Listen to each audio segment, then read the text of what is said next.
इस बार श्रावण माह की शुरुआत तो शुभ योग में हो रही है। श्रावण माह के पहले ही दिन विषकुंभ नामक योग और प्रीति योग बन रहा है। अगर हम ज्योतिष की माने तो इन योगों में शिव की पूजा की जाए तो दोगुना फल मिलता है। वैसे श्रावण माह के सोमवार पर भी विशिष्ट योग बनेंगे, चारों ही सोमवार पर बनेंगे और श्रावण सोमवार में पूजा और व्रत का महत्व भी है।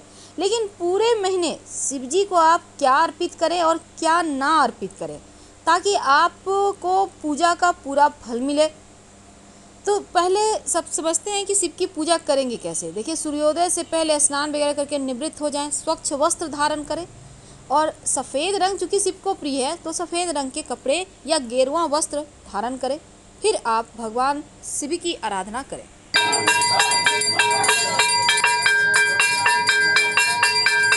अगस्त को है। अब शिव सत्य है, शिव समर्पण है, त्याग है, परिभाषित होने से परे है और शास्त्रों में कहा गया है कि जिस तरह सत्य और शक्ति एक दूसरे के बगैर अधूरे हैं, जिस तरह आत्मा और मन के बगैर शरीर जागृत नहीं हो सकता, उसी प्रकार शिव और पार्वती जी एक दूसरे के बगैर कल्पना नहीं की जा सकती। तो श्रावण माह एक ऐसा अवसर है जब आप अपने अंतर्निहित सत्य स्वरूप शिव और ऊर्जा के रूप में विद्यमान शक्ति को एकाकार कर सकते हैं।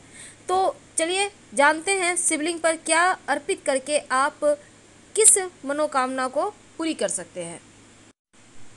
शिवलिंग पर दूध अर्पित करने से आरोग्य की प्राप्ति होती है, यानी आपका स्वास्थ्य अच्छा रहता है। अगर आप दही अर्पित करते हैं तो जीवन में खुशियाँ, हर्ष, उल्लास की प्राप्ति होती है, यानी कि आपका शुक्र बेहतर होता है और भौतिक सुख साधन आपके जीवन में बढ़ जाता है।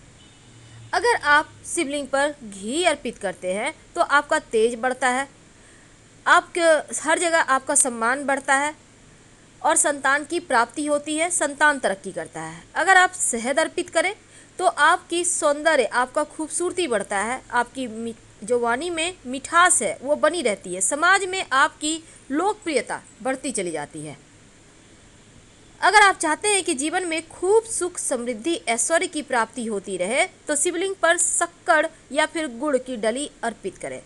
ऐसा करने से जीवन में सुख और धन की कमी कभी नहीं होती, चाहे आप कैसी भी स्थिति में हो। शिवलिंग पर अगर श्रावण माह में आप इत्र अर्पित करते हैं तो धर्म की प्राप्ति होती है। इत्र अर्पित करने से जीवन में उमंग बढ़ता है, खुशियाँ आती है। और अगर सुगंधित तेल अर्पित करें तो धन धान्य की वृद्धि होती है, भौतिक सुख बढ़ते हैं। चंदन अर्पित करने से समाज में यश, मान, सम्मान बढ़ता ही चला जाता है। वैसे तो भगवान शिव की पूजा में सबसे ज़्यादा भांग, धतूरा, दूध, चंदन और भस्म अर्पित करने का विधान है।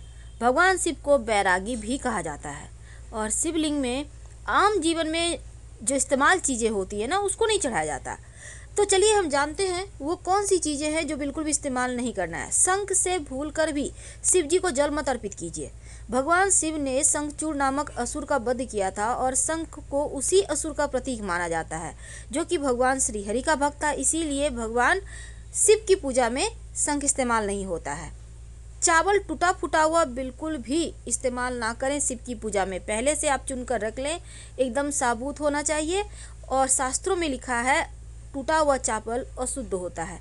तुलसी के पत्ते, शिव जी की पूजा में तुलसी के पत्ते अर्पित नहीं किए जाते क्योंकि भगवान विष्णु ने तुलसी को पत्नी के रूप में स्वीकार किया है।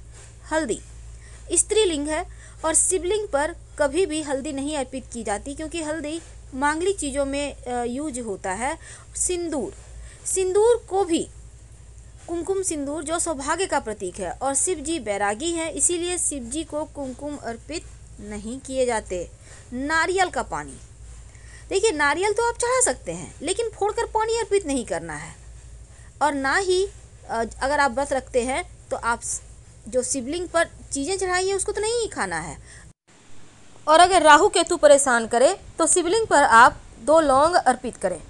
ऐसा करने से राहु केतु की समस्या से मुक्ति मिल जाती है।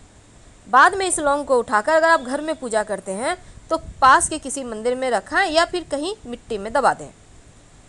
शिवलिंग पर अगर आप चंदन अर्पित करें तो समाज में यश, मान, सम्मान बढ़ता ही चला जाता है। चंदन अर्पित करने से मस्तक ठंडा रहता है, आपका चंद्रमा बेहतर होता है। और अगर आप शिवलिंग पर भांग अर्पित करते हैं तो समस्त पापों का नाश होता है। भांग के पत्ते भी अर्पित किए जाते हैं शिवलिंग पर, बुराइयां समाप्त होती है। अगर आप आंवला अर्पित करें या आंवले का रस अर्पित करें तो जीवन में खुशियां आती है, आप दीर्घायु होते हैं। अगर केसर अर्पित किया जाए तो दाम्पत्य जीवन सुखमय रहता है, विवाह में आने वाली अड़चनें समाप्त होती है और मनचाहा जीवन साथी प्राप्त होता है। गन्ने का रस अर्पित करने से शिवलिंग पर आपके जीवन में मिठास बढ़ती है, सुखों की प्राप्ति होती है और परिवार के सदस्यों के मध्य प्रेम भी बना रहता है। गेहूं चढ़ाने से वंश वृद्धि होती है और योग्य संतान की प्राप्ति होती है। एक मुट्ठी गेहूं अर्पित किया जा सकता है। शिवलिंग पर अगर आप चावल अर्पित करते हैं, एक भी दाना अर्पित कर दें तो जीवन में धन सुख समृद्धि की कमी कभी नहीं होगी। अगर काला तिल अर्पित करें तो समस्त पापों का, बीमारियों का नाश होता है। शिवलिंग पर अगर आप बेलपत्र अर्पित करें, जो कि शिव जी को सबसे प्रिय है, तो सभी संकट दूर होते हैं। बेलपत्र 5 जगह अर्पित किए जाते हैं, गणेश जी को, शिव जी को, जलाधारी पर और नंदी महाराज को और शिव जी के माथे पर। अगर आप समी के पत्ते अर्पित करते हैं तो जीवन में बस ये समझ लें कि स्वर्ण दान के इतना पुण्य मिलता है और किसी चीज़ की कभी कमी रहती ही नहीं। इसीलिए जहाँ तक संभव हो आप जो समी का पुष्प होता है ना, 11 समी के पुष्प अगर शिवलिंग पर आप, जैसे कि 4 सोमवार हैं, किसी भी सोमवार के दिन चढ़ा देते हैं तो उसके लिए आपको बस समी के पौधे तक ही जाना है। हालांकि ये मार्केट में खरीद के नहीं मिलता, आपको किसी पौधे को देख कर रखना है और वहीं से तोड़कर अर्पित करना है। समी का पुष्प अर्पित करने से शिव जी अति प्रसन्न होते हैं। वैसे पत्ते से भी आप काम चला सकते हैं। और जौ अर्पित करने से तो सांसारिक सुखों की प्राप्ति होती है। जौ अर्पित करने से दुर्वा घास अर्पित करने से दीर्घायु होते हैं, आपका जो स्वास्थ्य है वो बढ़िया रहता है और आपका जो निगेटिव पक्ष है यानी कि नकारात्मक चीज़ें हैं वो भी समाप्त हो जाती है। वैसे तो अगर आप 1 लोटा जल में थोड़ा सा कुसा घास डालकर शिवलिंग पर अर्पित करें तो पितृ दोष समाप्त हो जाता है, पितृ लोग संतुष्ट होते हैं और आप पर कृपा बरसाते हैं। कमल का पुष्प अर्पित करने से जीवन में धन, मान, सम्मान, ऐश्वर्य सब कुछ बढ़ता है, क्योंकि कमल का पुष्प श्री हरि को भी पसंद है और शिव जी को भी, तो सुख शांति समृद्धि बढ़ती है।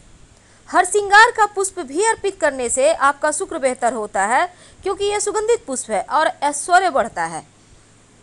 अगर आप चमेली के पुष्प अर्पित करते हैं तो जीवन में सुख समृद्धि दोनों ही बढ़ता चला जाता है। तो शिव जी पर अगर आप उनके सबसे पसंदीदा धतूरे का पुष्प या धतूरे का फल अर्पित करें तो सुयोग्य संतान प्राप्त होता है, जो कुल का नाम रोशन करता है। तो आपको भी अगर धतूरे का पुष्प या फिर फल मिल जाए तो शिव जी को जरूर अर्पित करें। अर्पित करने से मनचाहे संतान की प्राप्ति भी होती है। आंकड़े का पुष्प से अगर उनका श्रृंगार करें तो जीवन के सभी सुख मिलते हैं, पितरों को मोक्ष की प्राप्ति होती है। सफ़ेद या बैगनी जो भी आंकड़ा मिल जाए उसी से शिव जी को मनाइए। अलसी का पुष्प अगर शिव जी की पूजा करें तो सभी देवताओं का आप प्रिय हो जाते हैं, यानी सभी देवी देवताओं का आशीर्वाद आपको मिलता रहता है। अगर आप अपराजिता का पुष्प अर्पित करते हैं तो शत्रु विरोधी शांत रहते हैं। और इसके साथ ही अगर आप बेले के पुष्प से उन्हें पूजते हैं तो मनचाहा सुंदर जीवन साथी मिलता है। कनेर के पुष्प अर्पित करने से जीवन में खुशियाँ आती है और शत्रु विरोधी शांत रहते हैं। मोर पंख अर्पित करने से जो श्री कृष्ण के माथे पर विराजते हैं, तो अगर शिव जी को अर्पित किया जाए तो शत्रु विरोधी भी शांत रहते हैं और आपका सुख बढ़ता है। केला अर्पित किया जाए तो संतान का सुख मिलता है। तो शिव जी को अक्सर ही आप जल और बिलपत्र अर्पित करते हैं, लेकिन कुछ ऐसी वस्तुएं जो अर्पित नहीं करना चाहिए, जैसे कि सिंदूर। इसके साथ ही शिवलिंग पर आप संग से जल अर्पित नहीं कर सकते, तुलसी का पत्ता नहीं अर्पित कर सकते, टूटा हुआ चावल अर्पित नहीं कर सकते और लाल चंदन और केतकी का पुष्प भी अर्पित नहीं कर सकते। नारियल तो अर्पित कर सकते हैं, पर नारियल फोड़कर जल ना चढ़ाएं। इलायची अर्पित करने से सुख बढ़ता है, शुक्र मजबूत होता है। और पान का पत्ता पूजा करने के बाद लास्ट में पान के पत्ते पर एक सिक्का, थोड़ी सी मौली धागा, थोड़ी सी मीठी वस्तु और लौंग इलायची रखकर दक्षिणा के रूप में उन्हें समर्पित करें तो आपकी पूजा संपूर्ण हो जाती है। लाल गुड़हल का पुष्प अर्पित करने से शत्रु विरोधी शांत रहते हैं। और अगर आपके कुंडली में काल सर्प दोष हो तो चांदी के या तांबा का नाग नागिन का जोड़ा शिव जी को अर्पित कर दे। खासकर अगर उस दिन नाग पंचमी हो तो आपका काल सर्प दोष भी समाप्त हो जाता है। अगर किसी को स्वास्थ्य की समस्या है तो जल में 5 पीपल के पत्ते डालकर जो व्यक्ति बीमार हैं मानसिक या शारीरिक रूप से, उनके ऊपर से आप 5 बार वार लें और शिवलिंग पर चढ़ा दें तो उनका स्वास्थ्य की समस्या दूर हो जाती है। अगर हरा मूंग अर्पित करते हैं शिवलिंग पर, आपका बुद्ध की समस्या समाप्त होती है, आपकी वाणी का तेज बढ़ता है, आपका बुद्ध बेहतर होता है और हर तरफ आपकी पूछ होती है। अगर आप शिवलिंग पर अबीर गुलाल अर्पित करते हैं, किसी भी कलर का अर्पित कर सकते हैं, आपका शुक्र बेहतर होता है। अगर कोई वैवाहिक जीवन में कष्ट हो या शुक्र आपका नीच में हो तो वो ठीक हो जाता है, धीरे धीरे खुशियाँ आने लगती है। पंचामृत से भी शिवलिंग का अभिषेक कर सकते हैं, इससे भी शिव जी प्रसन्न होते हैं और जीवन में चारों दिशाओं से आपकी तरक्की होती है। शाम के वक्त एक शिव जी के मंदिर में दिया जरूर जलाइए। पास के किसी भी मंदिर में, भले ही मंदिर बंद हो, पर सीढ़ी पर जलाकर चले आए तो जीवन में अंधेरा कभी नहीं रहेगा। यानी कि पूरे सावन में आप पास के किसी भी मंदिर के सीढ़ी पर या मंदिर में ही जाकर एक दिया जरूर जलाया करें। दिया तेल का भी हो सकता है, घी का भी हो सकता है, आपकी श्रद्धा पर है। हम आपसे विदा लेते हैं। हर हर महादेव।